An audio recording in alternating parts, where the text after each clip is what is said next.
26th question है, a particle having charge of 2 × 10⁻⁻4 coulomb is placed directly below at a separation of 10 centimeter from bob of simple pendulum at rest. The mass of bob is 100 gram. What charge should be placed so that the string becomes loose? तो देखिए यहाँ जो Bob है इसका मास 100 ग्राम है। इस पर जो फोर्स लग रहे होंगे अभी वो एक mg डाउनवर्ड्स और एक टेंशन t अपवर्ड्स आ जाएगी। क्योंकि ये पार्टिकल रेस्ट पर है इसलिए जो टेंशन है वो mg के इक्वल होगी। अब देखिए इसने ये बोला हुआ है कि यहाँ इससे 10 सेंटीमीटर डिस्टेंस पर हमने कोई चार्ज पार्टिकल रखने से क्यों, और ऑलरेडी इस बॉब पर जो चार्ज दिया हुआ है वो 2 × 10⁻⁻4 कूलम है। ये बोल रहे हैं कि इस चार्ज का मैग्नीट्यूड कितना होना चाहिए ताकि टेंशन जो है वो ज़ीरो हो सके। हम ये जानते हैं कि जैसे ये चार्ज पार्टिकल रखेंगे तो ये इस चार्ज को रिपेल करेगा, एक इलेक्ट्रिक फोर्स लगेगा, और कूलम्स लॉ के अकॉर्डिंग ये जो इलेक्ट्रिक फोर्स होगा ये 1/4πε0 Q/r का स्क्वायर होगा, जहाँ r जो है इन पार्टिकल्स के बीच की सेपरेशन है। अब देखिए जब ये बॉल रेस्ट पर है तो T प्लस इलेक्ट्रिक फोर्स जो है ये mg के इक्वल हो जाएगा। हम जैसे जैसे इस Q चार्ज की वैल्यू को इंक्रीज़ करेंगे वैसे वैसे इलेक्ट्रिक फोर्स बढ़ेगा, और जैसे जैसे इलेक्ट्रिक फोर्स बढ़ेगा तो वैसे वैसे टेंशन जो है वो रिड्यूस होती जाएगी। क्वेश्चन के अकॉर्डिंग ये जो टेंशन है ये ज़ीरो होनी चाहिए, तो उसके लिए F इलेक्ट्रिक जो है वो किसके इक्वल आ जाएगा, mg के इक्वल। तो ये जो फोर्स हमारे पास आ रहा है इसको mg से हम इक्वेट करेंगे।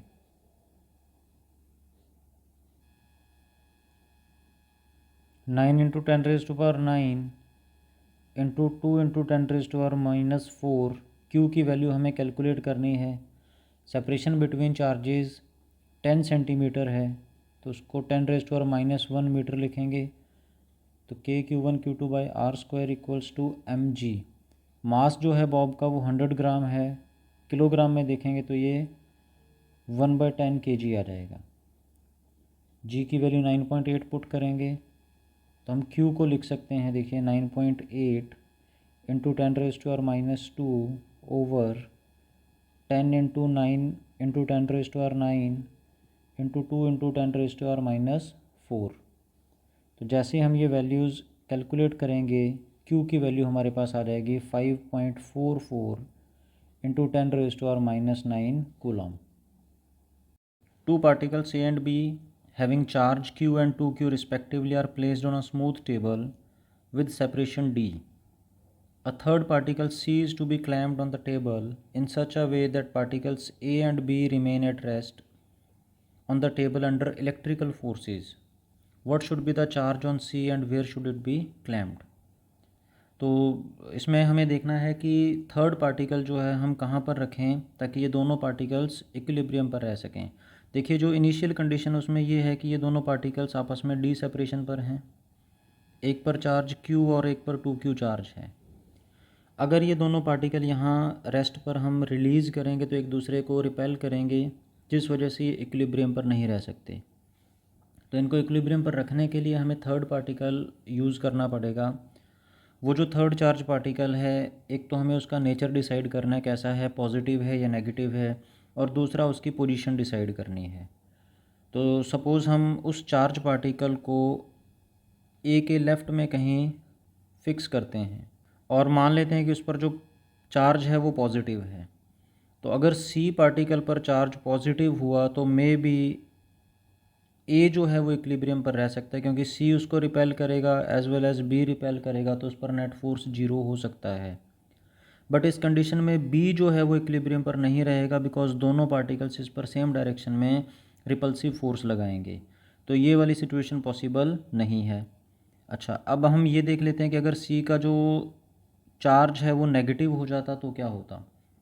अगर सी पर हम नेगेटिव चार्ज देते तो पार्टिकल ए को सी अट्रैक्ट करता और बी जो है ये रिपेल करता, तो ए यहाँ पर इक्विलिब्रियम पर नहीं हो सकता था। इट मीन्स सी चाहे नेगेटिव है चाहे पॉजिटिव है, इसको हम ए के लेफ़्ट में नहीं रख सकते। सेकंड पॉइंट है कि अगर हम इसको बी के राइट में रखते हैं और चार्ज पॉजिटिव दे देते हैं इस पर, तो देखिए ए जो है वो इक्विलिब्रियम पर नहीं हो सकता, बिकॉज बी भी उसको रिपेल करेगा और सी भी रिपेल करेगा। और अगर हम सी को नेगेटिव चार्ज दे देते हैं तो ए पार्टिकल बी को रिपेल करेगा और सी उसको अट्रैक्ट करेगा, तो बी पर दोनों पार्टिकल टुवर्ड्स राइट फोर्स लगाएंगे, जिस वजह से बी इक्विलिब्रियम पर नहीं हो सकता।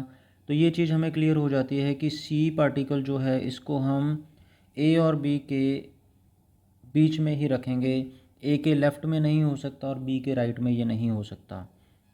तो मान लेते हैं कि सी पार्टिकल को हमने क्लैंप किया है ए से किसी एक्स डिस्टेंस पर। देखिए पहले सी का नेचर डिसाइड कर लेते हैं। अगर सी पॉजिटिव नेचर का हुआ तो ए पार्टिकल को सी भी रिपेल करेगा और बी भी रिपेल करेगा, सिमिलरली बी पार्टिकल को भी दोनों जने रिपेल करेंगे। तो सिस्टम जो है, ए और बी पार्टिकल्स जो हैं ये इक्विलिब्रियम पर नहीं हो सकते।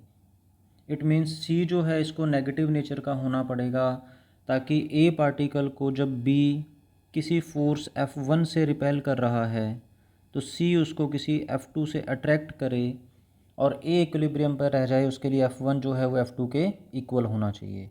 इसी तरीके से जब बी ने ए को F1 से रिपेल किया तो ए भी बी को F1 से रिपेल करेगा।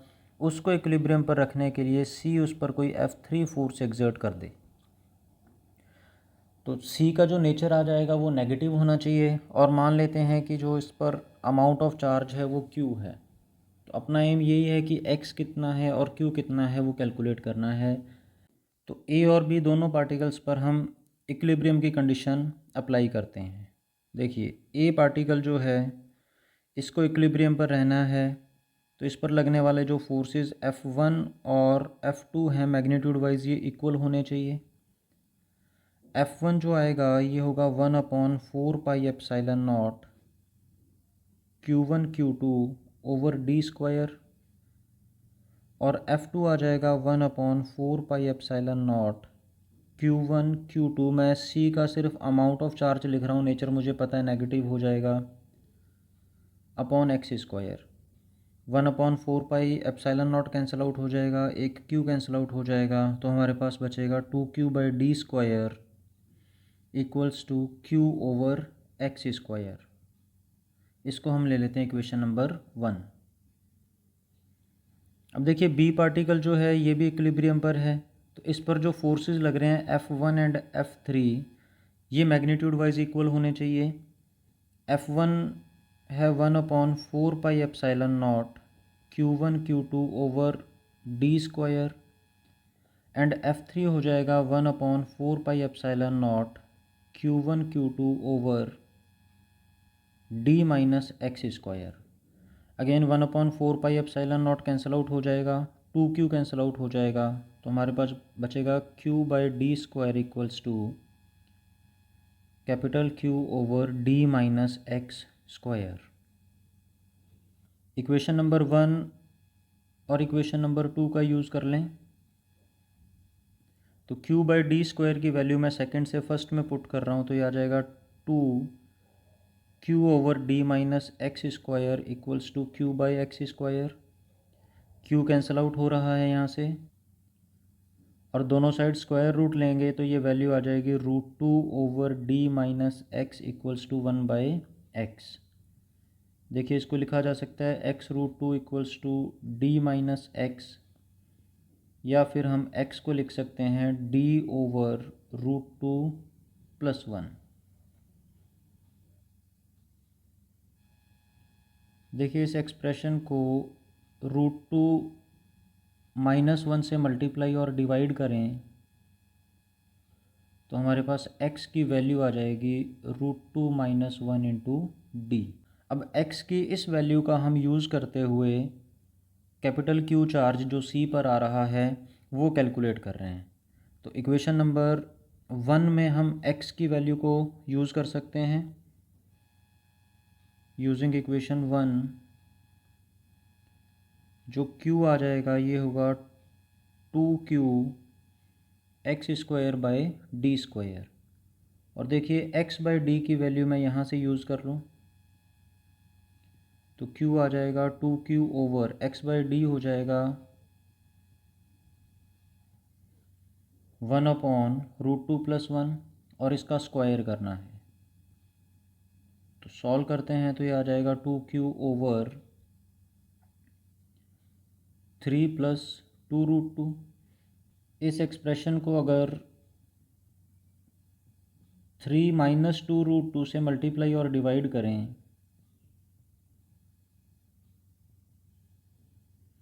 तो हमारे पास चार्ज की वैल्यू आ जाएगी 2q × 3 - 2√2, जिसको हम फर्दर ऐसा कुछ लिख सकते हैं कि q × 6 - 4√2 ये अमाउंट ऑफ चार्ज है और इसका जो नेचर होना चाहिए वो नेगेटिव होना चाहिए। Question number 28। Two identically charged particles are fastened to the two ends of a spring of spring constant 100 Newton per meter and natural length 10 centimeter. The system rests on smooth horizontal table. If the charge on each particle is 2 × 10⁻⁻8 coulomb, find the extension in the length of spring. Assume that extension is small as compared to the natural length. ये assumption हमें लेके चलना है, ऐसा उन्होंने question में बोल दिया है। तो देखिए दो पार्टिकल्स हैं और इनको हमने एक स्प्रिंग के साथ कनेक्ट कर दिया है जिसकी नेचुरल लेंथ हमें 10 सेंटीमीटर गिवन है। अगर ये पार्टिकल्स न्यूट्रल हैं तो स्प्रिंग जो है वो अपनी नेचुरल लेंथ पर रहेगा, बट जैसे ही हम इन पार्टिकल्स पर कोई ना कोई चार्ज प्रोवाइड करेंगे तो रिपल्शन की वजह से स्प्रिंग में एक्सपेंशन आएगा। तो अब किसी एक ब्लॉक पर अगर हम बात करेंगे तो इस पर दो फोर्स लग रहे हैं, एक इलेक्ट्रिक फोर्स रिपल्शन का और स्प्रिंग में एक्सपेंशन आ रहा है तो एक स्प्रिंग फोर्स आ जाएगा इसमें, which is equal to k × x। जो x है वो एक्सपेंशन हो जाएगा। तो कैलकुलेशन हम करेंगे तो F इलेक्ट्रिक जो है वो स्प्रिंग फोर्स के इक्वल आएगा। देखिए अगर एक्सपेंशन हम x मान के चल रहे हैं तो उन्होंने क्वेश्चन में ऐसा बोला हुआ है कि वो x जो एक्सपेंशन है उसको हम नेचुरल लेंथ के कंपैरिजन में नेगलेक्ट कर रहे हैं। तो इलेक्ट्रिक फोर्स जो 1/4πε0 Q1 Q2/r² होता है उसमें r की वैल्यू हम अप्रॉक्सीमेटली अब 10 सेंटीमीटर लेके चलेंगे और स्प्रिंग फोर्स जो आ जाएगा वो kx के इक्वल होगा। तो देखिए 1/4πε0 है 9 × 10⁻⁹। चार्जेस Q1 एंड Q2 दोनों इक्वल हैं 2 × 10⁻⁻8 और जो r है बच्चे ये 10 सेंटीमीटर है, तो ये वैल्यू हम कुछ ऐसे पुट कर लेंगे। This is equal to 100 × x और जो x है ये एक्सपेंशन है, ठीक है। तो हम यहाँ जब सॉल्व करेंगे x जो आ जाएगा ये electric force upon spring constant, तो ये वैल्यू आ जाएगी 3.6 × 10⁻⁻4/100। फर्दर इसको जब सॉल्व करेंगे तो x की वैल्यू आ जाएगी 3.6 × 10⁻6 मीटर। और हम देख भी सकते हैं कि 10 सेंटीमीटर के कंपैरिजन में ये जो एक्सपेंशन है ये बहुत स्मॉल है। Question number 29। A particle A having charge of 2 microcoulomb is held fixed on horizontal table. A second charge particle of mass 80 gram stage in equilibrium on the table at a distance of 10 centimeter from first charge.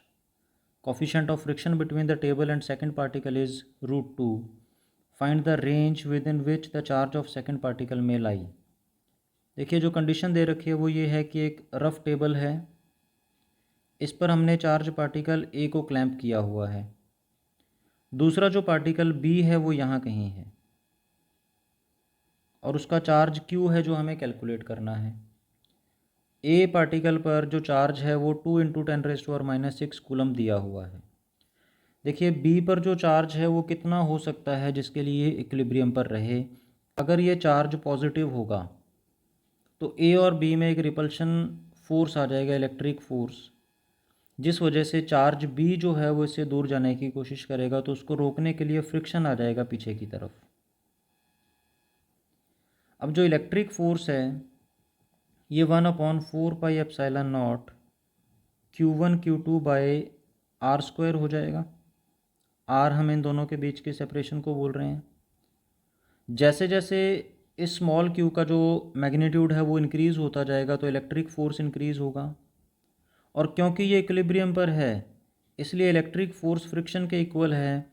तो जैसे ही हम small Q charge increase करेंगे electric force increase होगा, जिसको रोकने के लिए जो फ्रिक्शन है वो इंक्रीज़ हो जाएगा।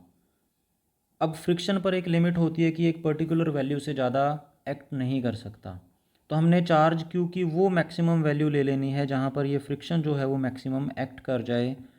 जो फ्रिक्शन की मैक्सिमम वैल्यू हो जाएगी वो हो जाएगी म्यू इंटू एन। और इस गिवन सिचुएशन में देखिए वर्टिकल में जो एम जी है और नॉर्मल रिएक्शन है ये एक दूसरे के इक्वल हो जाएंगे, तो एन की जो वैल्यू आ जाएगी वो इसके एम जी के इक्वल होगी। तो यहाँ से हम कैलकुलेट करेंगे इस चार्ज क्यू की मैक्सिमम वैल्यू पॉजिटिव में कितनी हो सकती है। वो हो जाएगा 1/4πε0 2 × 10⁻⁻6 इंटू क्यू ओवर सेपरेशन जो 10 सेंटीमीटर गिवन है उसका square equals to mu M G. तो म्यू की वैल्यू 0.2, मास इसका 80 ग्राम गिवन है, एसआई यूनिट्स में कन्वर्ट कर लेंगे इसको, और जी की वैल्यू 9.8। तो जैसे हम वैल्यूज़ पुट करके इसको सॉल्व करते हैं जो चार्ज क्यू आएगा हमारे पास उसकी वैल्यू आ जाएगी 8.71 इंटू 10⁻⁻8 कूलम। ये पॉजिटिव चार्ज आ जाएगा जिस पे मैक्सिमम इतना हो सकता है जिस पे फ्रिक्शन अपनी मैक्सिमम वैल्यू पे एक्ट करके इसको रोक सकेगा। अब सेकंड सिचुएशन देखिए कि ए जो है इसको तो हमने फिक्स कर रखा है, क्लैंप कर रखा है, बी जो है इस पर सपोज़ हमने -q चार्ज दे दिया, नेगेटिव चार्ज आ जाएगा, तो ए इसको अब अट्रैक्ट करेगा तो उसको रोकने के लिए फ्रिक्शन आएगा। अगर मैग्नीट्यूड वाइज देखा जाए जैसे जैसे इलेक्ट्रिक फोर्स बढ़ेगा वैसे वैसे फ्रिक्शन इंक्रीज़ होगा। जस्ट लिमिटिंग कंडीशन में हम क्यू की एक ऐसी वैल्यू ले लेंगे जब फ्रिक्शन अपनी मैक्सिमम वैल्यू पर लग के इसको रोक सकता है। मैथमेटिकली कैलकुलेशन देखी जाएंगी तो बिल्कुल उतनी ही आ जाएंगी जैसा हमने पिछले पार्ट में अभी देखा था। तो यहाँ पर जो चार्ज आ जाएगा इस सिचुएशन में उसकी वैल्यू जो होगी वो -8.71 इंटू 10⁻⁻8 कूलम हो जाएगी। तो जो बी है इस पर चार्ज हम -8.71 इंटू 10⁻8 से लेकर +8.71 इंटू 10⁻⁻8 कूलम तक कुछ भी रख सकते हैं। फ्रिक्शन अकॉर्डिंगली खुद की वैल्यू को एडजस्ट करके इस पार्टिकल को रेस्ट पर रख देगा। Question number 30, a particle A having a charge of 2 microcoulomb and mass of 100 gram is placed at bottom of a smooth inclined plane of inclination 30 degree. Where should another particle B having same charge and mass be placed on incline so that it may remain at equilibrium? देखिए जो incline plane है इसका angle हमें 30 degree given है और इसके bottom पर हमने एक पार्टिकल ए को फिक्स कर दिया जिसका मास और चार्ज रिस्पेक्टिवली 100 ग्राम और 2 माइक्रोकूलम गिवन है। अब देखिए इन्होंने क्वेश्चन में ऐसा पूछा है कि एक दूसरा चार्ज पार्टिकल सेम मास और सेम चार्ज का हमने यहाँ पर प्लेस करना है किसी सेपरेशन आर पर ताकि ये इक्विलिब्रियम पर रह सके। तो वो आर हमें कैलकुलेट करने के लिए बोला गया है। अब क्योंकि जो पार्टिकल बी है ये रेस्ट पर है, इक्विलिब्रियम में है, इसका मतलब इस पर नेट फोर्स इस पोजीशन पर होना चाहिए 0। इसका फ्री बॉडी डायग्राम बना के देखें तो जो फोर्सेस आएंगे एक इस पर M G vertically downward act करेगा, एक normal reaction perpendicular to the incline आएगा और एक इलेक्ट्रिक फोर्स आएगा जो दोनों चार्ज पार्टिकल्स के बीच में लग रहा है। हम इन फोर्सेस के कंपोनेंट्स कर लेते हैं along the incline and perpendicular to the incline. तो देखिए ये एंगल अगर थीटा 30 डिग्री है तो ये वाला एंगल थीटा हो जाएगा। एम जी के दो कंपोनेंट्स आ जाएंगे, M G cos theta perpendicular to the incline and M G sine theta along the incline. और पार्टिकल इक्विलिब्रियम पर है इसलिए जो इलेक्ट्रिक फोर्स आ जाएगा वो एम जी साइन थीटा के इक्वल आना चाहिए और नॉर्मल रिएक्शन जो है वो एम जी कॉस थीटा के इक्वल होगा। इलेक्ट्रिक फोर्सेस जो दोनों पार्टिकल्स में हैं ये है 1/4πε0 Q1 Q2 by are square, और दोनों चार्ज पार्टिकल्स पर चार्ज सेम है तो Q1 Q2 का प्रोडक्ट Q स्क्वायर हो जाएगा। This is equals to M G sine 30 degree. Theta की वैल्यू हमें 30 गिवन है आर स्क्वायर को हम लिख सकते हैं 1/4πε0 q square over mg sin 30 degree. ये आ जाएगा 9 × 10⁻⁹ क्यू स्क्वायर हो जाएगा 4 × 10⁻⁻12 ओवर मास 100 ग्राम है तो इसको हम 0.1 kg पुट करेंगे। g की वैल्यू 9.8 है और sin 30 आ जाएगा 0.5। कैलकुलेशन के बाद जब सॉल्व करेंगे तो r की वैल्यू हमारे पास आ जाएगी 27.1 सेंटीमीटर।